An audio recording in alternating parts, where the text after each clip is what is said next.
आम्ही निघालो आहे स्वराजच्या ॲडमिशनसाठी. स्वराजचं ॲडमिशन आम्हाला नर्सरीत करायचं होतं. त्यासाठी आम्ही खूपशा अशा स्कूल बघितल्या होत्या. त्यातून ही स्कूल आम्हाला खूप आवडली आणि ही स्कूल आमच्या सोसायटीपासून अगदी जवळ आहे. कारण की सुरुवातीला असा विचार केला की आता ॲडमिशन नर्सरीत करत आहोत तर जितक्या जवळ स्कूल राहील तितकं प्रेफरेबल राहील आमच्यासाठी.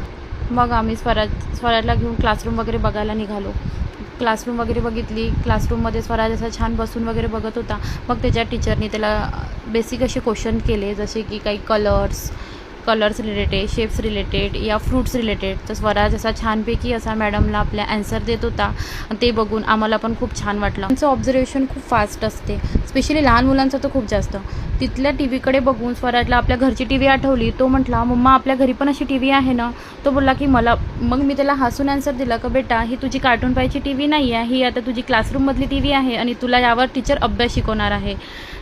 तिथले टॉईज वगैरे बघून स्वराजचं अजिबात मन नाही होत होतं घरी यायचं.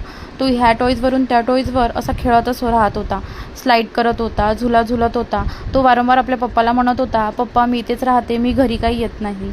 मग खूप रडायला लागला आणि म्हणाला की मी काही येणार नाही. मग त्याचे पप्पा त्याला बघून समजायला लागले, बेटा तू आज रडत आहे, पण जेव्हा तुला स्कूलचा पहिला दिवस राहील, आम्ही सोडायला येऊ तर तूच आम्हाला सोडशील नाही आणि म्हणशील की मला घरी न्या, मला घरी न्या. स्वराजचं असं छानपैकी ॲडमिशन वगैरे होऊन गेलं. स्कूल वगैरे पाहून घेतली. स्वराजला पण स्कूल खूप आवडली. मग ऊन खूप असल्यामुळे मी स्वराजला असा रुमाल बांधून दिला आणि मला माझ्या लहानपणीची आठवण ताजा झाली. तुम्ही सांगा मला की लहानपणी कोणी कोणी असा रुमाल बांधला आहे, कमेंटमध्ये नक्की सांगा. त्यानंतर घरी आल्यानंतर स्वराजने आपल्या स्कूलचं प्रॉस्पेक्ट वगैरे बघितलं. पाहून तर असं वाटत होतं की त्याला किती समजून राहिलं यामधलं. तो सांगत होता का मम्मा मला टीचरनी दिलेले हे नोटबुक आहे. अशा प्रकारे स्वराजचं ॲडमिशन झालं. भेटूया आता नेक्स्ट ब्लॉगमध्ये. तुम्हाला माझा व्लॉग कसा वाटला ते नक्की सांगा.